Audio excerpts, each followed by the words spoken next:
Deus me perdoe por começar assim. Tivesses visto o teu cadáver, cheio de bichos, unhas de fera e mais desses cabelos crescidos do estrume do próprio corpo. Afinal, ali nessa penosa condição, incubavas o fantasma que mais tarde havia de assustar o pequeno pastor, a ponto de perder os caprinos do seu tio. Quem te viu embrulhado na esteira julgou-te definitivamente desarmado. Não tanto pela morte em si, mas pela rigorosa penúria da mortalha. O padre, de dedo no nariz que era do teu vergonhoso cheiro, perguntou: "É quem é o morto?" Ninguém te reclamou. "De quem é o morto?" Nada. Uma desavergonhada mosca esquartejou o silêncio e foi poisar na tua magnífica dentadura. Ninguém te reclamou. Ninguém.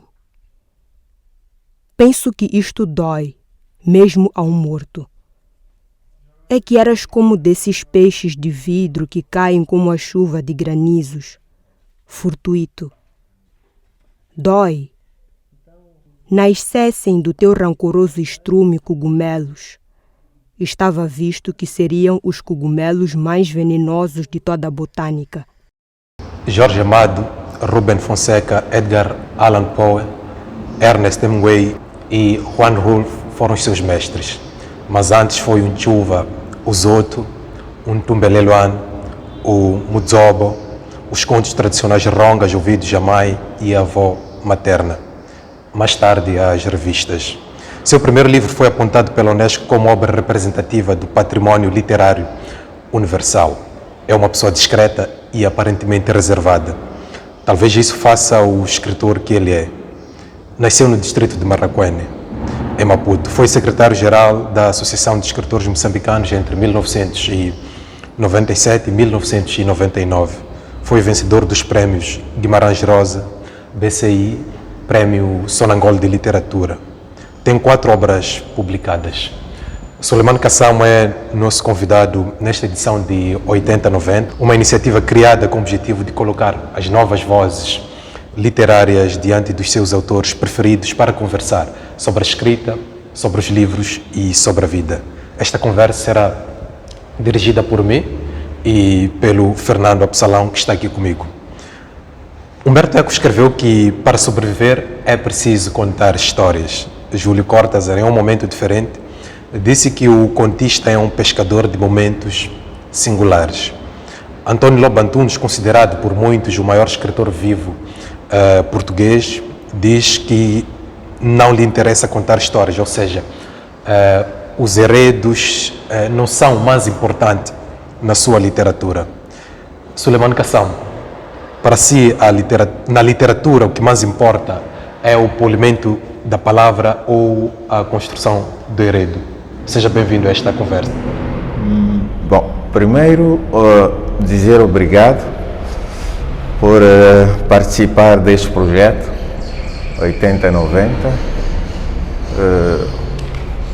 Obrigado aqui ao Mélio, obrigado ao Fernando por terem preparado esta conversa e espero que aqueles que nos vão acompanhar em direto ou diferido possam também refletir sobre o seu pensamento em relação à literatura, porque é disso que nós vamos conversar.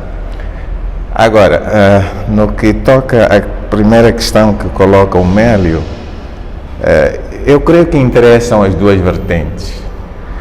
Interessa a palavra, mas também interessa o trabalho artístico da palavra, porque cada autor, cada escritor tem, em relação à arte, o seu posicionamento pessoal. Em alguns casos, basta apenas contar histórias existem 1000 formas ou 1000 palavras para contar uma história.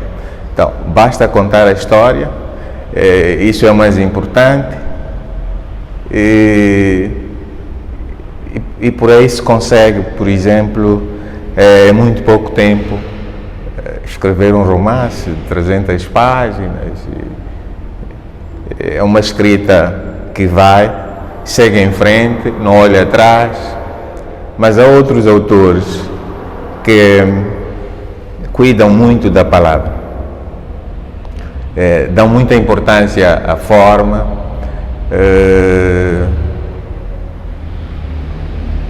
pesam cada palavra que utilizam no seu processo de escrita. Gabriel Garcia Marques, Prêmio Nobel de Literatura, um expoente da literatura latino-americana, dizia o Garcia Marques que ele tinha escrito um certo livro de forma quase torrencial, sem parar até o fim, mas que depois tinha escrito o livro seguinte de uma maneira totalmente diferente, em que tinha que encontrar, podemos dizer, cada letra seguinte tinha de encontrar de forma muito difícil. Portanto, ele não conseguia descortinar a palavra seguinte para finalmente um dia chegar ao fim daquele projeto. Portanto, as duas coisas são possíveis, podem conviver até num único autor. Agora, no meu caso pessoal,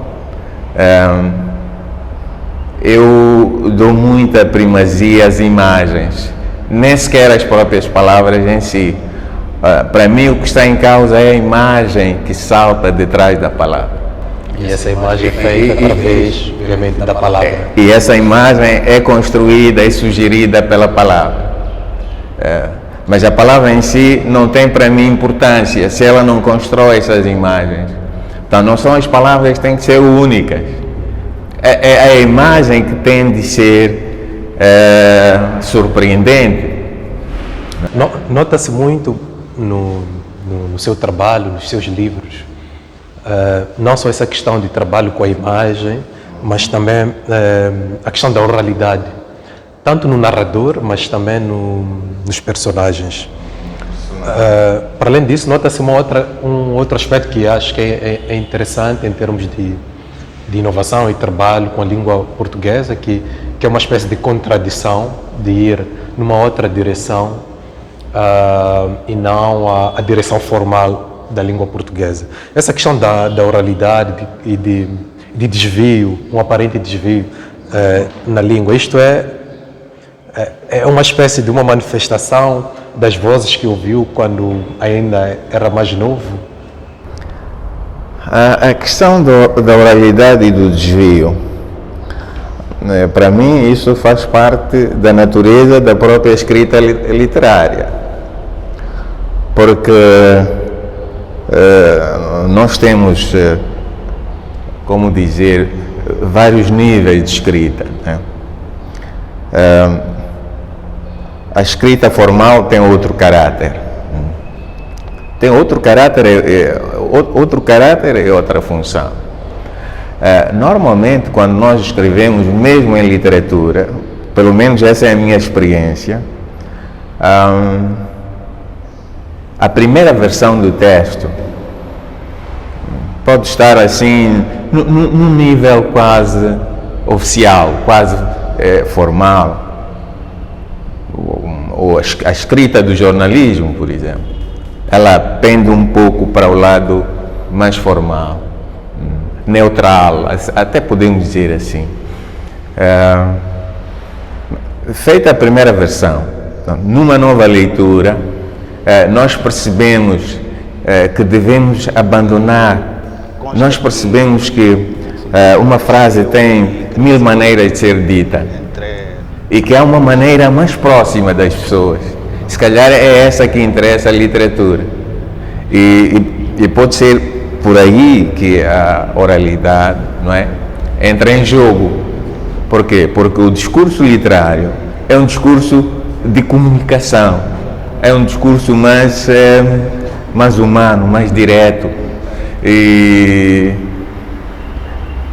não ajuda muito, acredito eu, a literatura, a forma mais ociosa, pelo contrário. Mas isso não significa escrever mal, claramente, não é? Claramente, não significa escrever mal. O que estamos aqui a dizer é que há 1000 maneiras de dizer a mesma coisa. E dessas 1000 maneiras, ou 1001, pelo menos uma vai estar próxima daquilo que é a necessidade do discurso literário.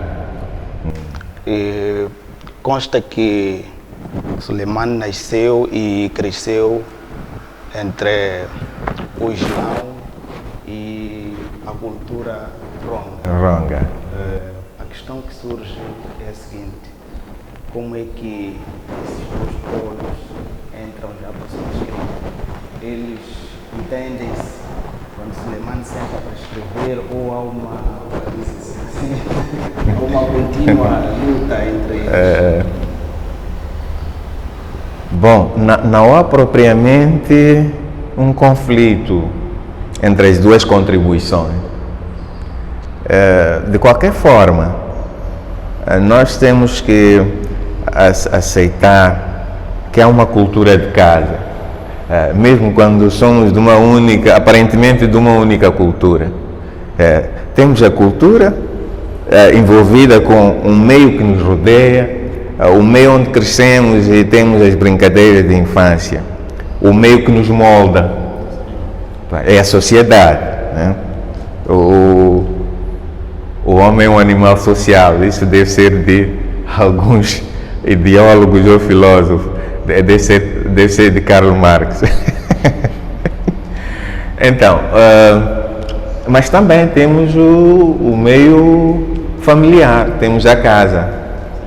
Na verdade, mesmo que a nossa cultura seja simplesmente a cultura ronga, nós temos a cultura social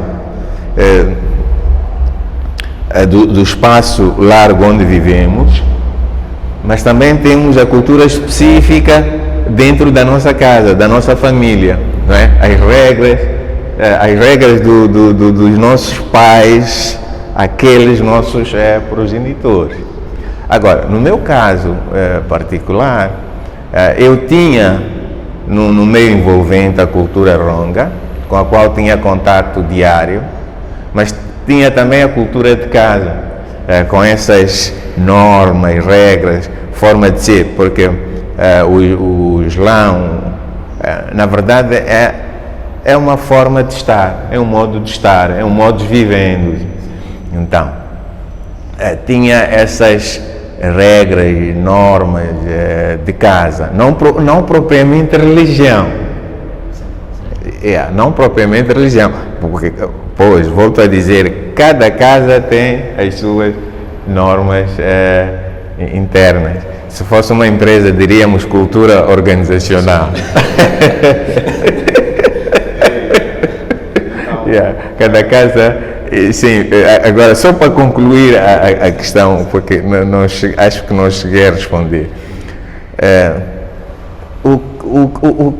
Um dia eu ouvi um comentário de um leitor, né, que disse assim: tu tens dado muita atenção na tua escrita à cultura da tua mãe, tanto à cultura ronga, mas pouco tens feito pelo lado do teu pai.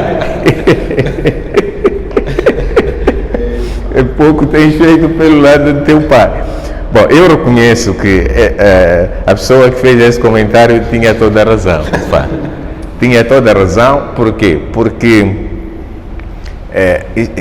isso tem a sua razão de ser também, tem a sua razão de ser, porque o meio onde nós crescemos é o meio no qual estão embebidas as histórias que nós depois contamos. como narradores, como escritores. E é por isso que aquela cultura vai ter bastante influência, porque eu não estou a escrever propriamente a história da minha casa, não é? Aquela cultura, as histórias embebidas naquela minha cultura organizacional, familiar, mas estou a tratar um pouco desse outro espaço mais vasto, onde a minha cultura familiar ou a minha religião ficam totalmente dissolvidos e diluídos numa cultura mais, como dizer, que cobre a todos, não é? Mais total, não totalitária, mas total, de qualquer forma. De qualquer forma. Então, curioso é que eu estou agora precisamente a trabalhar num texto que procura responder àquele leitor que disse que tinha feito pouco até então pela parte do meu pai. Estou a tentar fazer isso trazendo a memória da casa dos meus avós. Eles fundaram aqui na zona de Marraquém, precisamente em Jafar. Portanto, Jafar é um nome ligado, é um nome que vem dos meus avós, portanto, o nome que acaba dando nome à terra. Então, por quê? Porque eles fundaram ali uma grande casa, na verdade um grande império, porque tinha ali muitas terras, uma grande extensão de terra à volta, que corria mais ou menos do Albazine, estação de comboio, até a outra estação de comboio, Jafar. Mas até passava Jafar e ia até Havel, aquilo que chamam Abel hoje, Abel Jafar. Havel, o nome era Havel. Então, essa casa durou anos, quase século, e deixou rastros. E eu estou a andar um pouco atrás das pegadas dessa gente. Agora, não vai ser fácil escrever essa história familiar, não vai ser fácil, porque há realmente... Desculpa? Vai precisar de muita investigação. Há um trabalho de... Vou precisar de alguma investigação e muitos momentos, sei que vou enfrentar muitos momentos para tomar a decisão. Se trato de algumas... de alguns fatos e como é que irei tratar esses fatos. Se contorno, se trato, porque já é uma história com um pouco de envolvimento pessoal. Vamos agora observar um momento de intervalo, mas que iremos acompanhar a leitura do texto de Suleiman Quissé. Veio do poente incendiado, lá do fim do mundo, pelo atalho dos fundos. Foi no derradeiro canto das cordizes, no último vôo da rola, a oração das rãs nos pântanos, a terra cobrindo-se de sombras e de silêncio. Os mortos, quando regressam, diziam, trazem a cruz pesada da sua própria tumba, dobrando-lhes a coluna. Porém, nunca ninguém os viu de regresso. E eis que este retorna. Uma pesada mala de chapa no lugar da cruz. Vem arrastando um par de botas sólidas, a poeira desenhando continentes nas gangas suadas. O olhar sem chama debaixo do capacete. Se é que os mortos se cansam, devia estar muito cansado. Pôs a mala no chão e, ao endireitar a coluna, os ossos rangeram-lhe como os gunzos de uma porta velha. Era alto, os membros rijos um pouco arqueados, o que lhe dava maior estabilidade sobre o chão. Mirou a casa atentamente. Uma lâmina pairou no ar como um raio e em arco fulminou um tronco. Uma mulher entre duas palhotas rachava a lenha. Ao fitá-la, o fogo avivou os olhos do morto. Rode! O vento devolveu ao poente a voz débil. Rode! Fez novamente com mais ar. O raio parou no ar. A velha voltou-se lentamente e procurou o dono da voz. Depois, os olhos esbugalhados. O corpo tremeu. O machado caiu. Roio, roio! O morto esperava ouvir tal saudação, mas nunca ninguém desejou boas-vindas a fantasmas. Ela ficou ali espetada, o cabelo no ar e o peito sem ar. 7 anos antes, numa tarde igualzinha àquela, Maria, sua nora, suspendera no ar o maço do pilão e dissera: vem aí um homem. Voltamos para a segunda parte da nossa conversa. Estamos nessa edição do 80-90 a conversar com o nosso escritor Suleiman Kassam. Tenho aqui mais uma pergunta para si, mas que é muito mais uma curiosidade, que é: o livro O Regresso do Morto foi lançado em 1989, e o que significa que já se passam 30 anos depois o lançamento e praticamente a sua estreia, se não estou em erro. E é hoje um dos livros mais importantes da literatura moçambicana. Eu gostava de saber qual é a relação que Suleiman tem com esta obra. Como é que hoje olha para ela?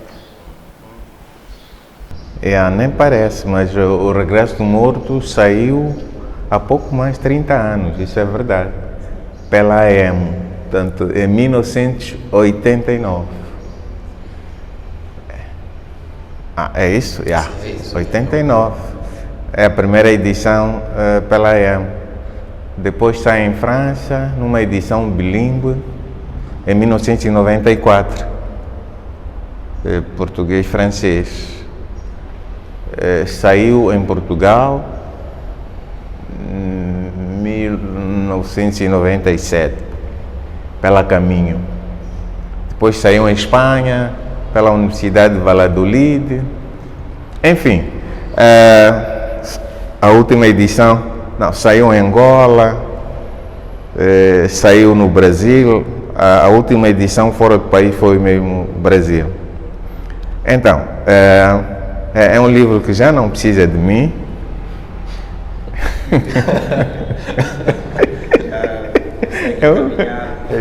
É um livro que já não precisa de mim. Portanto, vai fazendo o seu caminho. Pronto, cresceu.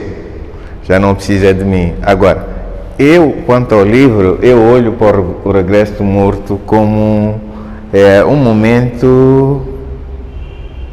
momento ímpar de criação literária, no meu caso específico. Escrevi o Regresso do Morto numa altura em que havia uma vontade enorme, acredito, não só minha, mas também de outros escritores moçambicanos, porque estávamos numa fase de alguma viragem na abordagem da nossa literatura. Uma fase em que novas vozes irrompem no nosso universo literário. No meu caso pessoal, eu era, nessa altura, um leitor ávido e vinha acompanhando o que se passava em Angola, as publicações que aparecem a seguir a independência, que se dá em 1975, Angola é 75, aliás, Moçambique é 75, Angola também, talvez num momento diferente, mas no mesmo ano. Então, há um boom literário em Angola que é suportado em parte pela capacidade financeira que o país tem com o petróleo, não é? Com o petróleo, né? Os petrodólares. Mais uma vez o petróleo aí. Há uma fase jubilosa da literatura angolana, com edições que acontecem de forma regular e são editados novos autores, que são novos não apenas em questões de idade, porque muitos já vinham escrevendo antes da independência, talvez tinham trabalhos na gaveta, mas começam a aparecer esses trabalhos depois da independência. É quando ouvimos falar e lemos o Anhenga Chito, Macedo, até o próprio Luandino Vieira, que havia já publicado antes e era muito conhecido, talvez o mais conhecido ou dos mais conhecidos, a par de Antônio Jacinto e outros dos autores angolanos.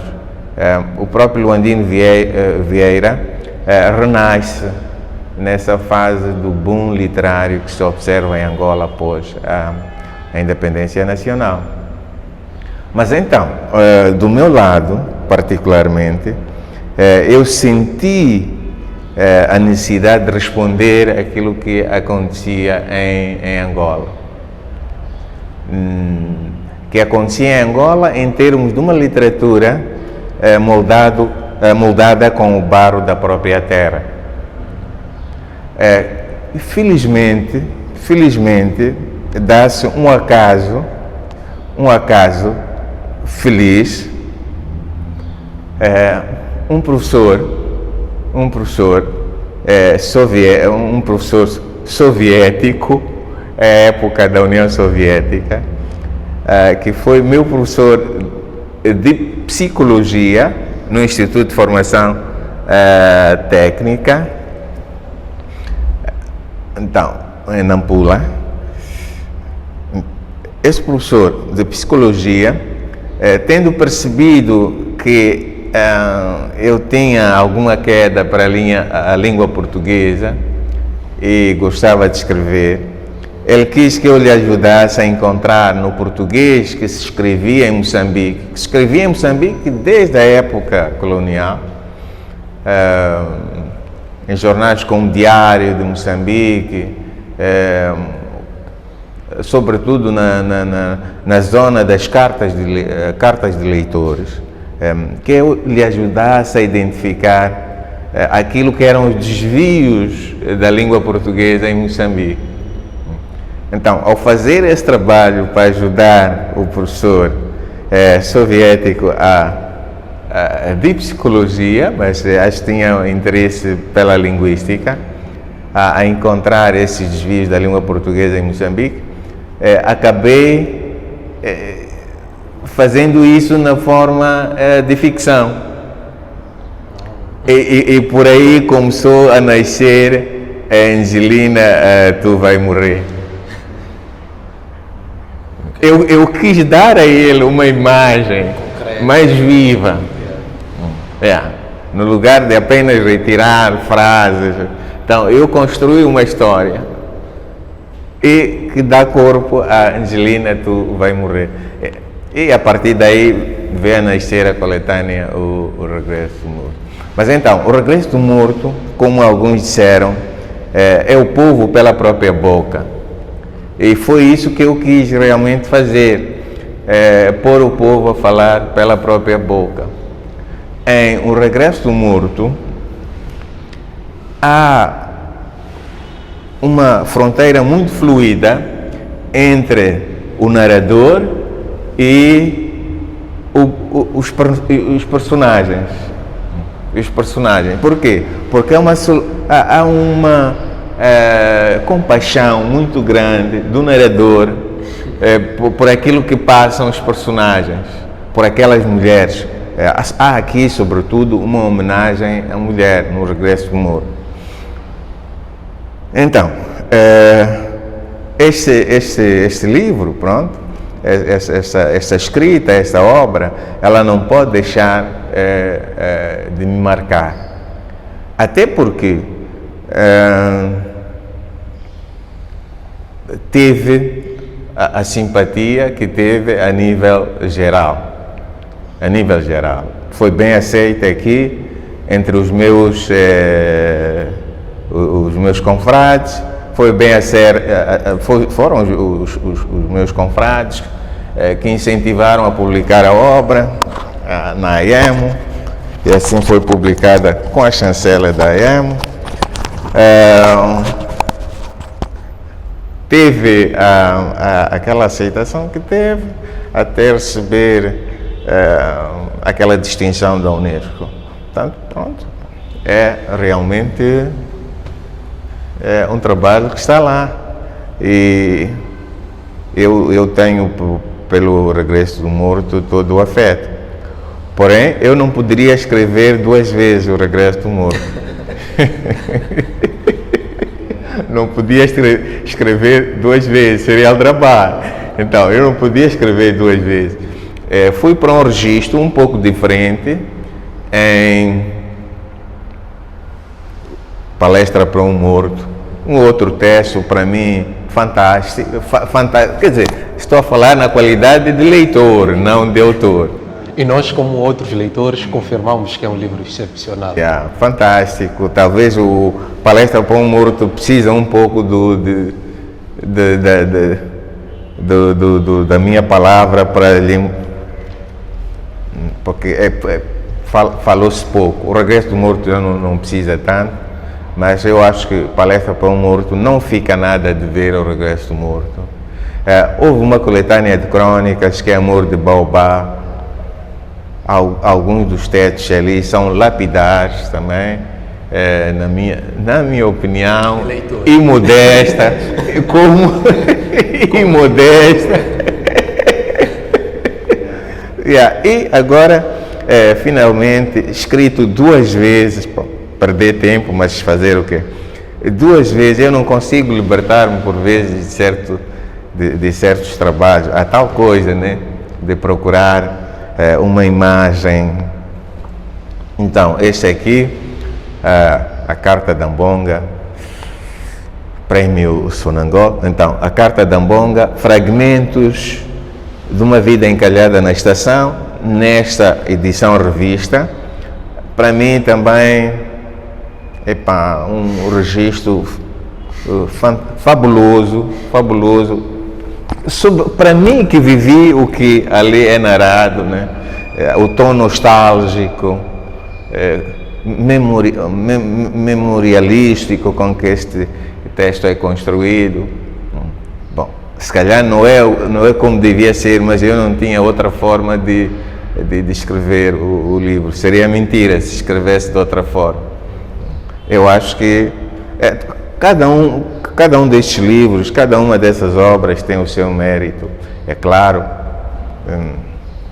o Regresso do Morto é o Regresso do Morto. E falando mais uma vez em torno do Regresso do Morto, os contos estão povoados pelos trabalhadores pobres da cidade, os deslocados do campo, os magaíças já retornados do trabalho na África do Sul, carregados de bugigangas e outras coisas.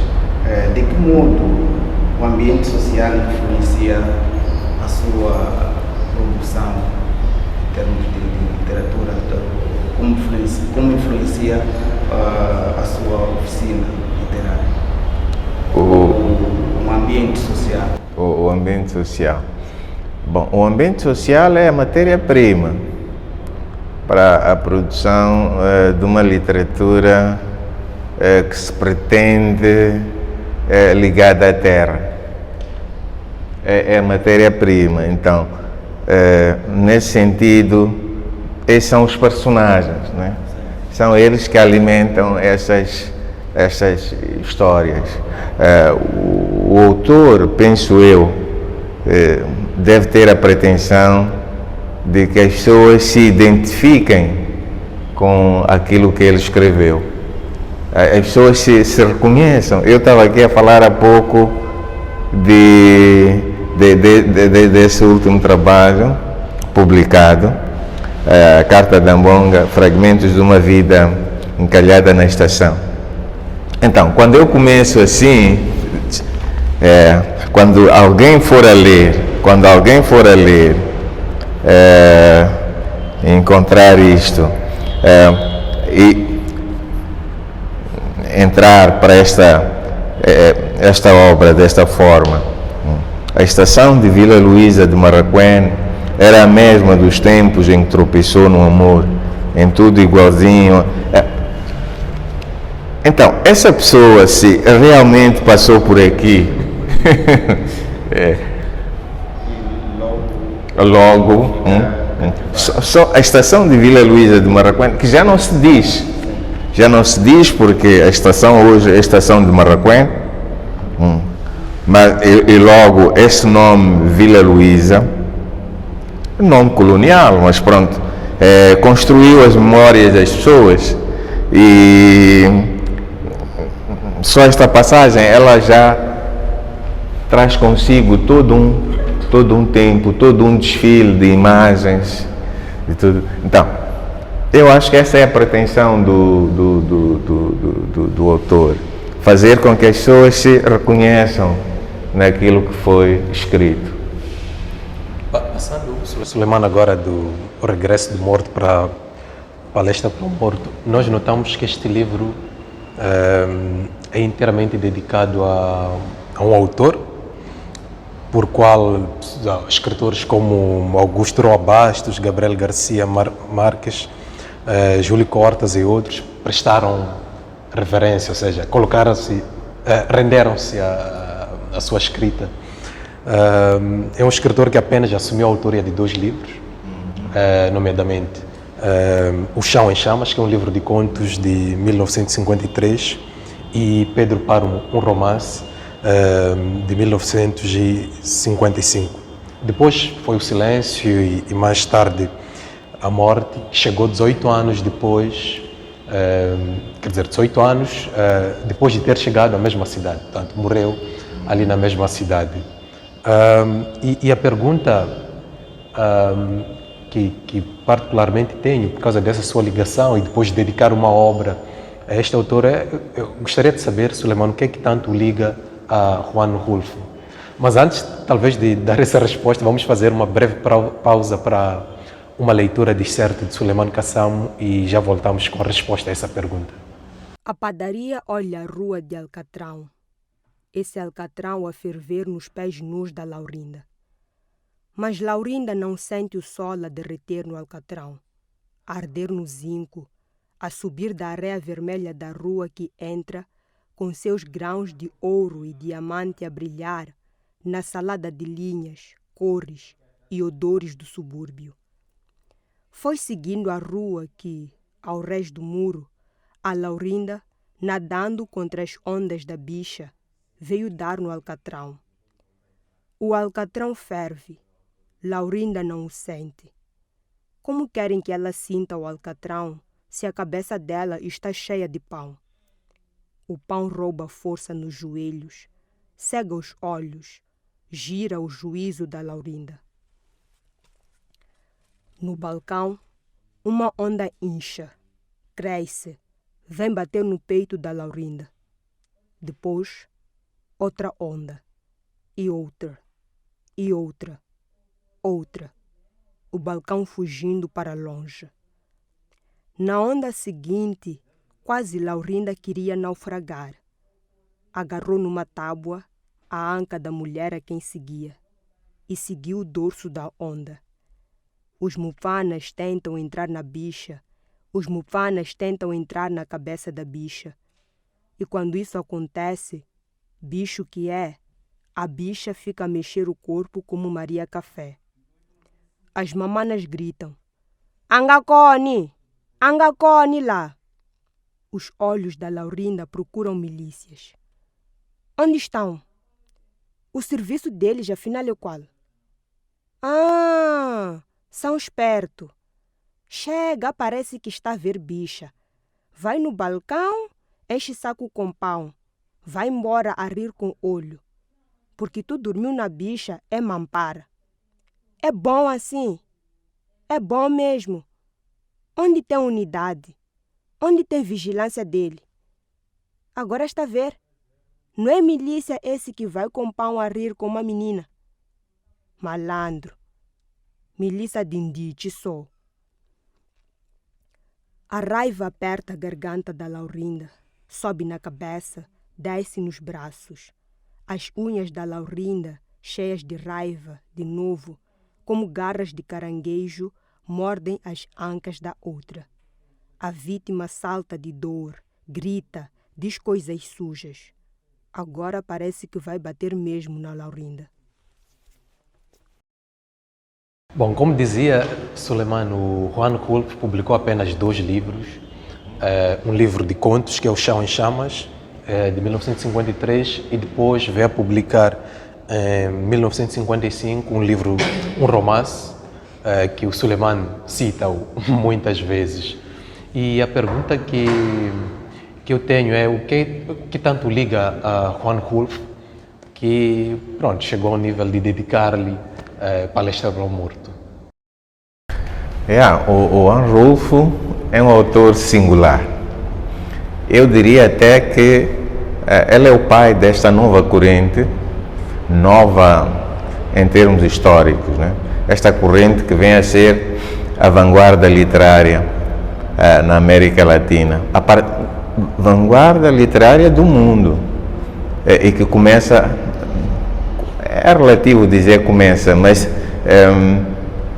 mostra a sua pujança a partir da América Latina, o chamado realismo fantástico ou realismo mágico, e que teve em escritores, ou tem em escritores como Gabriel Garcia Marques e tantos outros. Só cito o caso do Gabo, que é um prêmio Nobel, mas também temos o peruano que escreveu a Catedral. Como estou a esquecer o nome. Mas, então, o que é que acontece? O que acontece é que o Rulfo aparece muito antes dessa geração e escreve. Um dia, ainda menino, um escritor relativamente mais velho chamou o Gabriel Garcia Marques e ele emprestou um livro, passou-lhe um livro, pequeno livro, né, e disse: leia lá isto. Então o Gabo pegou no livro e foi a correr para ler o livro. Ele diz que não parou de ler sem antes acabar com a leitura, sem antes ir até o fim do livro. E quando acabou de ler aquele livro, ele já era outra pessoa. A partir daí, o Gabriel Garcia Marques partiu já para a literatura com outra ideia da própria literatura. Isso graças ao Rulfo. Então, o Rulfo é, de certa forma, o pai literário do Gabriel Garcia Marques e de tantos outros. É o fundador daquele caminho que levou tantos nomes da América Latina para o mundo. O que é que nos traz o Juan Rulfo? A literatura sempre parte de algum conceito sobre ela mesma. Ou seja, um jovem escritor, por exemplo, que se pretende como escritor, terá de criar o seu próprio conceito de literatura para poder trilhar algum caminho sólido e consistente. Ora, se eu não tenho uma ideia de literatura, a sua pode ser outra, diferente dele. Então, Só tendo essas nossas ideias de literatura é que podemos fazer a nossa literatura. Mas o Gabriel Garcia Marques, o Juan Rulfo, traz aqui um conceito de literatura que foi depois recuperado por muitos outros. Foi usada essa ideia por muitos outros. Em Rulfo, nós encontramos essa preocupação com a imagem. Essa ideia de que as palavras não valem por si sós. Elas precisam trazer as fotografias. Elas precisam, exatamente. Isso nós encontramos em Rulfo. Depois, as palavras elas podem ser simples, mas as imagens têm de ser fortes. Também aprendemos com Rulfo que temos de buscar palavras até encontrar a palavra certa, que não é com quaisquer palavras que uma frase terá de ser feita. Existem 5, talvez 10 palavras para a mesma posição, mas uma é perfeita relativamente às outras. Então, essa forma de construir a literatura, que é uma forma exigente, trabalhosa, ardilosa de certa forma, e nós encontramos com o Juan Rulfo. Ele trouxe isso. Se calhar não foi o primeiro, mas foi o que teve acesso. Exatamente, ele valorizou isso. Ele valorizou isso. Acho que isso é interessante porque esse trabalho de polir a palavra, de chegar a uma fórmula certa, de alguma forma leva tempo, tem seu tempo. É um exercício que de algum modo desgasta, precisa de um tempo de trabalho, precisa de um tempo de envolvimento. E notamos, no caso de Suleiman, mas olhando novamente para Juan Rulfo, que ele só aceita a autoria, apesar de ter 3 livros publicados, ele só aceita a autoria de 2 livros, né?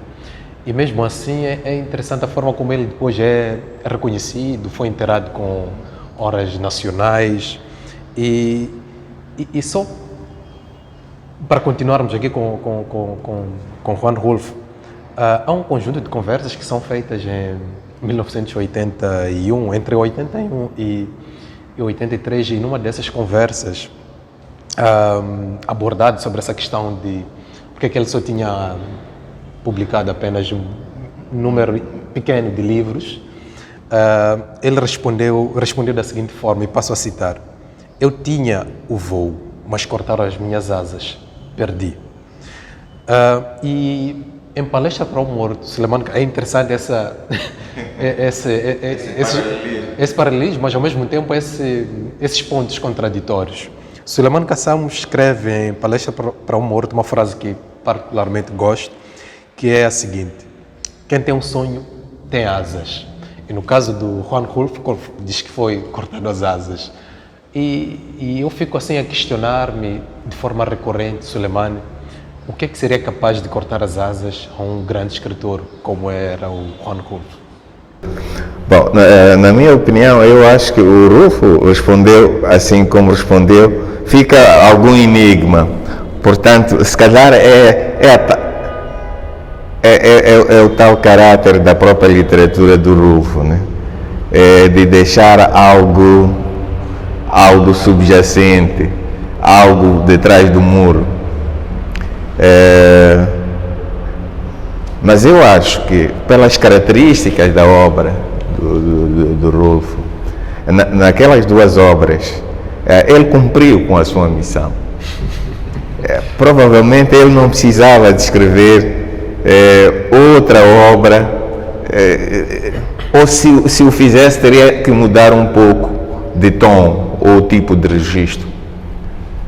Por quê? Porque aquela escrita de Pedro Páramo, o romance Pedro Páramo, é tão seca, tão dissecada, tão enxuta, tão mínima ou minimal, tão canônica, que é quase o silêncio. Isto faz-me pensar, quer dizer, numa outra coisa, que é o medo que às vezes o autor tem de não superar a obra anterior. Esse tipo de fantasma te atormenta, Suleiman?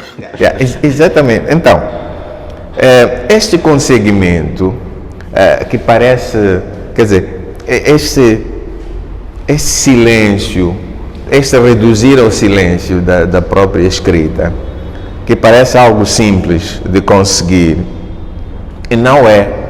Eu acho que o Pedro Páramo levou muito esforço ao Rulfo, levou muito a construir ao Rulfo. Ora, vejamos, como é que começa Pedro Páramo? Só para mostrar de novo aquela questão da imagem. Aquela questão da imagem em que o Rulfo é mestre. O Rulfo, de fato, aqui, ele está à nossa frente. Ora, vejamos, como é que começa o Pedro Páramo? Pedro Páramo começa assim: vim a Comala porque me disseram que aqui vivia meu pai, um tal Pedro Páramo.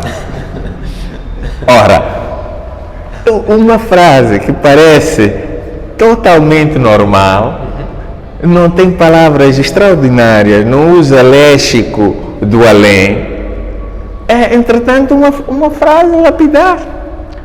Com esta frase nós não podemos deixar de ler, não podemos parar. O Gabriel Garcia Marques não podia parar de ler o Rulfo depois desta entrada. É uma entrada que intriga, mexe com as convicções, as fundações anteriores que a pessoa trazia. Pois, ninguém vai dizer do seu pai um tal Pedro Páramo. Ora, o absurdo em Rulfo, contrariamente a muitos que depois quiseram imitar o realismo fantástico, o absurdo em Rulfo não é tão absurdo. Não é o absurdo. O absurdo em Rulfo é tão subtil, tão sofisticado, como depois vai acontecer com Gabriel Garcia Marques e outros, porque há outros grandes nomes na América Latina. Alguns escreveram também muito pouco, mas não há dúvidas. Há muitos outros grandes nomes. Estou-me a lembrar de Ursula Pietri, por exemplo, que escreveu... Estou-me a esquecer do nome do conto, do título do conto. Mas isso vai ser feito depois. E muitos o fizeram bem, sobretudo escritores latino-americanos, essa subtileza. Mas onde é que falharam muitos que tentaram imitar este toque do realismo mágico? Falharam no exagero exagerado, no absurdo demasiado absurdo. Por quê? O realismo fantástico, da forma como o inventou, ou da forma como o inventaram pessoas como Rulfo, ele vivia destas subtilezas, em que o fantástico não é algo, digamos,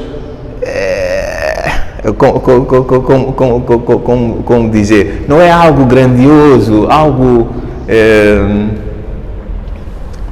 está-me a faltar a palavra certa, mas é algo muito inteligente, é algo muito subtil. O inteligente é subtil.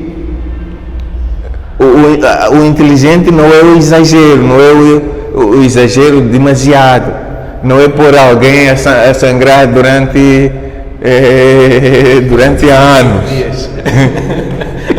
Se calhar não é isso. Não vamos ficar à espera dos 365 dias. Vamos fazer uma breve pausa para mais uma leitura do excerto de Suleiman Kassam e já voltamos para continuarmos com a nossa conversa. Quem eras, tu, homem? A pena de pavão no chapéu Tinha o esplendor de uma casa antiga trabalhada por escravos. Mas isso dizia da tua origem. E a roupa de profeta, mas muito mastigada, dizia. E o chapéu na cara era de vergonha de não saber do caminho de Pati, ou de ter perdido cabra ou boi, ou de ter esquecido a casa onde ias cobrar dívidas que já tinham barbas brancas, ou ainda vergonha de não ver como acender o cacimbo, úmido, o tabaco do suor da caminhada. Afinal, estavas na idade em que já não se sente medo nem vergonha de nada, a inoxidável idade dos fantasmas. Guiava-te com certeza à luz da tua sina, e veja que esse pastor, que te olhava como um gajo que nasceu no meio de cabras, olha a cidade a primeira vez. Era eu. Perderia as cabras na contemplação mampara e fugiria de medo de meu tio, e saberia o que é conquistar uma cidade de mãos vazias. Rilke, em Cartas a um Jovem Poeta, escreveu que ser artista significa amadurecer como uma árvore que não apressa a sua ceifa. É um belo e incômodo livro com o título O Prazer do Texto. Roland Barthes escreve o seguinte: o que eu aprecio numa narrativa não é diretamente o seu conteúdo, nem mesmo a sua estrutura, mas sim as esfoladelas que faço no belo invólucro. Corro, salto, levanto a cabeça, torno a mergulhar. Suleiman, na sua opinião, o que faz do texto literário um bom texto literário? Ou seja, quais são os elementos para uma boa narrativa? Bom, são vários. Primeiro, é preciso ter uma história para contar. Né? Precisa ter uma história para contar, isso é importante. Mas uma história não significa propriamente, ou não significa apenas uma história no sentido linear. Nós temos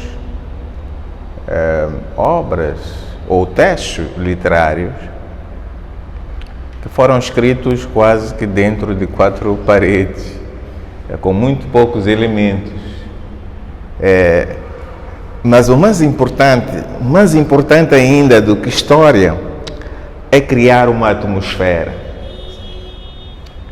E criar uma atmosfera, isso implica por parte do escritor um trabalho persistente, uma atitude persistente, de persistência. Ele tem de persistir, tem de insistir até que essa atmosfera se estabeleça. É claro que a atmosfera ela se torna viva, vamos dizer palpável, nunca o será, se torna real com a leitura, com a colaboração né, do leitor, pois o próprio texto só existe no ato da leitura. Então, no ato da leitura, o próprio leitor, que no início até pode pôr em causa a estratégia narrativa do autor, mas se o autor for coerente na sua insistência, ele acaba criando uma atmosfera em que o absurdo se torna aceitável, em que tudo está justificado, não é? E tudo agora, a partir daqui, pode fluir e ser chancelado pelo leitor. Portanto, essa exigência é fundamental para um bom texto literário, que ele consiga criar convicência em relação à sua própria natureza. Ou seja, o texto pode nos ser estranho no contacto inicial, mas se ele persistir em construir e justificar essa estranheza, nós podemos aceitá-la a partir de uma certa altura e, portanto, entramos com o texto em voo de cruzeiro. Portanto, a questão da atmosfera é fundamental. Isso para dizer que podemos ter história sim, ela é importante, mas a atmosfera também é importante, porque mesmo quando há poucos elementos para essa história, mesmo quando temos um personagem entre quatro paredes que apenas anda às voltas e faz uma reflexão. Aliás, em A Carta de Ambonga, Fragmentos de uma Vida Encalhada na Estação, nós temos sim uma história, mas temos aqui um relato psicológico. Porque a história é contada, desculpem se estiver a falar de algo que estava mais à frente, né? Se calhar não era para dizer. Esse é o papel não era para fazer agora este comentário. Se calhar estou a desmontar a vossa emboscada. O trabalho de escritor é mesmo esse, é falar coisas mais à frente. Então, nesta obra, nós temos um personagem que regressa à estação, onde passou boa parte da sua vida. Mas ele regressa à estação com uma ideia, que é pôr fim à sua dor. Não sabe bem como que ele vai fazer isso, mas é o que ele pretende fazer. Mas ele ainda quer dar chance ao destino para lhe trazer a carta que esperou durante anos naquela mesma estação e nunca chegou em nenhum dos comboios. Então, ele não implementa logo a sua decisão, fica o dia todo na estação. Este dia decisivo, ele passa o dia todo na estação, chega muito cedo, quase ainda madrugada, e fica todo o dia até a noite. Então, durante este tempo que ele faz o regresso ao passado, traz as memórias do passado, nós temos um relato psicológico também. Ele anda à volta refletindo sobre esse mesmo passado. Então, só com elementos reflexivos também é possível construir um bom romance, desde que o autor consiga estabelecer uma atmosfera convincente. Eu acho que, por exemplo, a Metamorfose de Kafka deve ter sido um choque na primeira página, mas depois tudo o que vai acontecendo lá dentro já é coerente com o absurdo inicial. Quer dizer, é a coerência do absurdo que depois vai se estabelecer, que realmente também vai fazer do texto literário um bom texto. Agora, a outra coisa relativamente ao bom texto é a própria forma, né? A questão da língua. Aquilo que eu dizia em algum momento, que uma frase pode ter várias maneiras de ser dita, de ser escrita. E dessas 1001 maneiras, talvez uma interessa a literatura, as outras 1000 não. Portanto, o autor não pode ficar satisfeito com a primeira frase. Tem que procurar outras maneiras até encontrar a forma mais, no meu entender, até a forma mais simples. Porque a literatura não é um baile de palavras bonitas. A literatura não é um baile para mostrar o léxico, a exuberância do léxico. Não é um desfile de carnaval.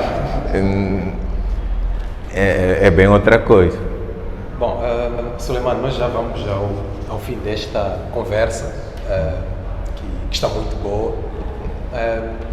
Mas antes disso, Suleiman, na carta da Mbonga, que é o livro que foi prémio Sonangol de Literatura, e agora com esta nova edição deste ano da Alcance Editores, há uma frase que um personagem, há uma fala de um personagem neste livro e diz o seguinte: o amor é uma merda. E a nossa última pergunta, Suleiman, é se o amor de facto é uma merda. Bom, eu não vou desconstruir, não vou desautorizar esse meu personagem. Agora, o que fica claro aqui é que desde o momento inicial há uma alusão a Luís Vaz de Camões. Portanto, há uma alusão a Camões, que é o poeta que acompanha o personagem em estação. Simbolicamente, por quê? Porque ele leu muito de Camões quando esteve em exílio, portanto exilado, escondido, vamos assim dizer, na cave da casa do ex-patrão, na cave das ruínas da casa do Grego, que é um outro personagem interessante neste livro. Então, ele leu Camões, leu outros autores que falavam de amor, E nós temos muitas frases de Camões sobre o amor, mas o amor, da forma como visto, o Camões também nem sempre olha o amor de forma positiva. Por exemplo, dizer que o amor é um fogo que arde sem se ver, não está a dizer que o amor é algo doce. não está a dizer propriamente isso. Portanto, o amor, mesmo para Camões, para outros poetas, É uma merda. mas no geral,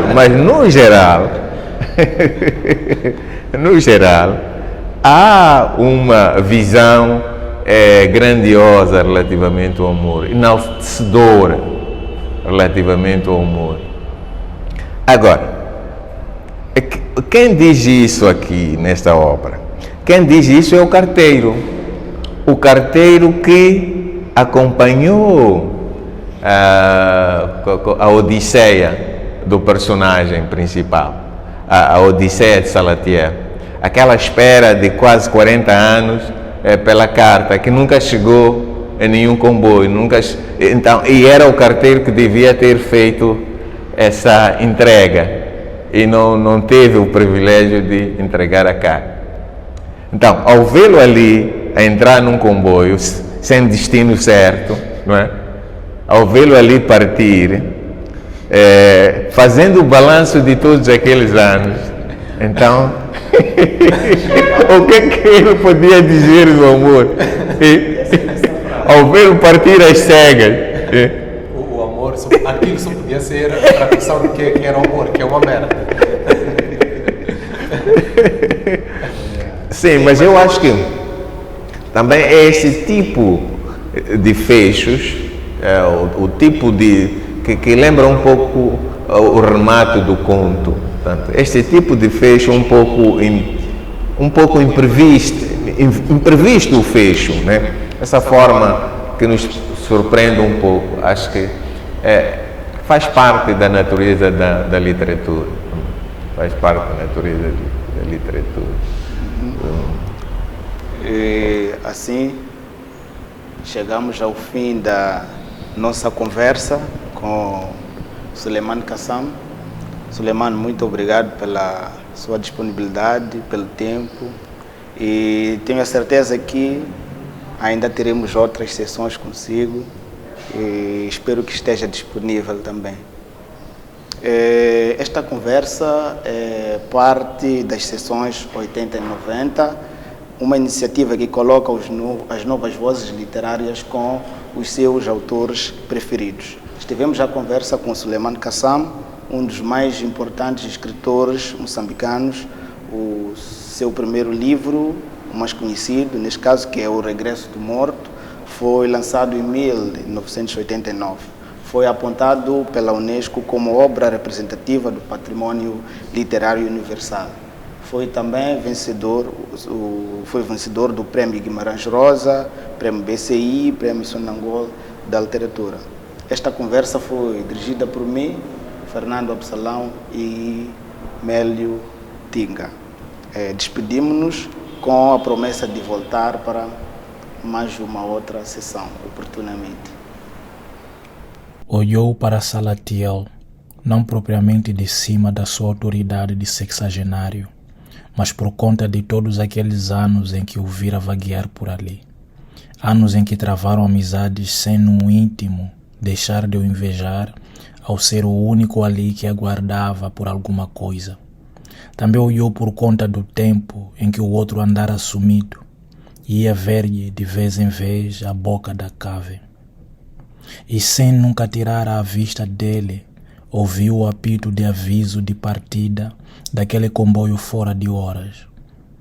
Então, Pepa falou de si para si, com o desalento de um burro de 4 patas, fechando uma discussão sobre uma ciência dura. O amor é uma merda.